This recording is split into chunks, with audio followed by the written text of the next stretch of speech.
What's up, guys? How are we doing today? The KTO Pachyrhinosaurus and Nanuqsaurus just came out today, and I was wanting to review them. Just going over their vocal calls, the adult version anyway, the adult vocals, the skills, and the skins, and the animations of the dinosaur. Starting off with the vocal calls, they have quite a few, honestly, a lot more than I'd expect from them, like a few different sniffs and shakes as well, so we're going to go ahead and have a listen.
Alright, going on from there, let's look at the abilities. I have already equipped a few of them. I went to the home cave and equipped a few because on single player, I don't know if you can change it, but I have to go to a home cave to switch skills. So I'm going to show a few of them, not all of them. I'll let y'all discover some of those for yourself.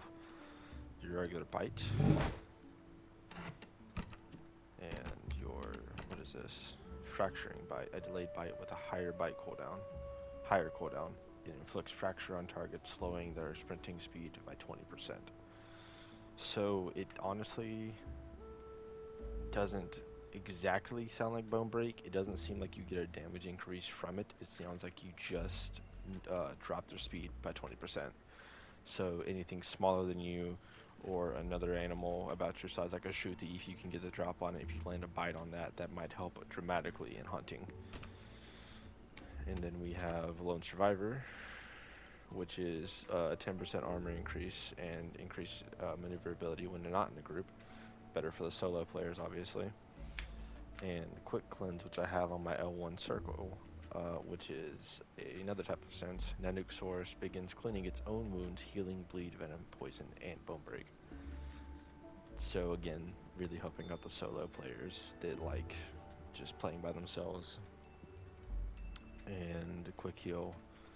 Nanuqsaurus begins cleaning its own wounds, restoring a portion of health. So it doesn't really say about grouping, so I don't know if that's just for you or if that's a group buff for other Nanuqsaurs in your pack.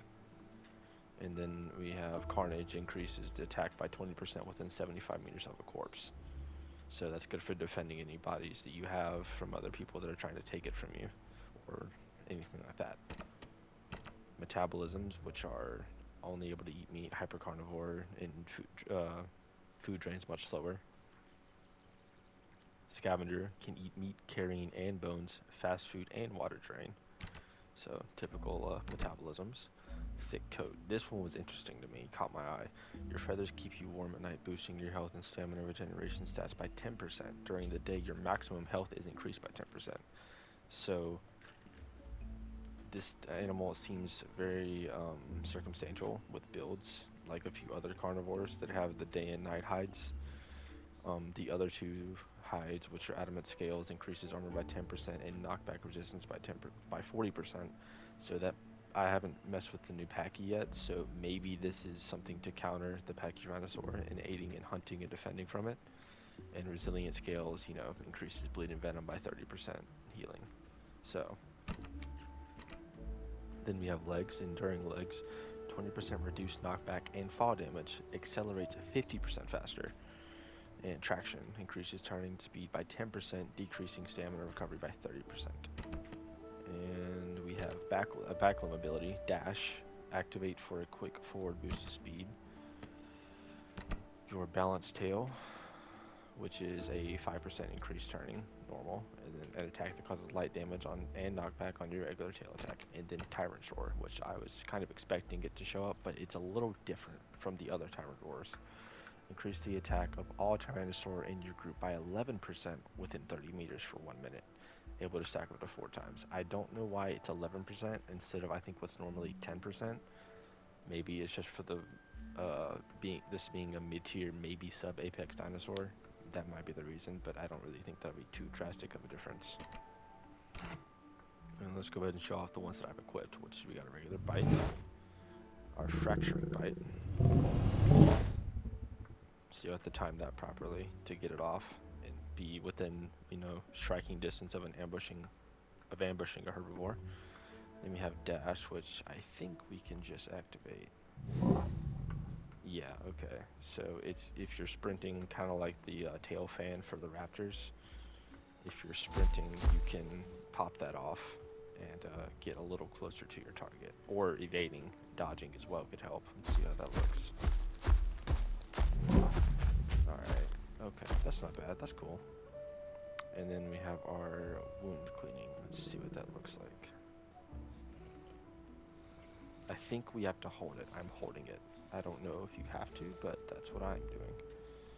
Okay, so you're just licking your side, cleaning your wounds with your tongue. Alright, that's pretty basic. Overall thoughts of the dinosaur, I like it. It's cool. It's diverse from the other regular theropods we've gotten. I'm glad we're getting more smaller theropods instead of the big apexes like multiple gigas from another Rex. I think we're getting another Rex here soon. So I'm glad to see the smaller carnivores, smaller tyrannosaurs coming to the game. Only complaints I have with it is walking. Obviously it's pretty quiet, and then when you start sprinting, you're much louder, which I don't understand why, because this is a fairly lightweight animal. It looks lightweight to me. It looks about the size of a Metri, maybe a little bigger. So that's the only complaint I have with it. But other than that, I like it. I'm probably going to play it more, and I'm also probably going to try and get some clips out for y'all of me hunting or fighting. So drop a like on the video and subscribe. It really helps me out, and I will see you guys in the next showcase. See you later.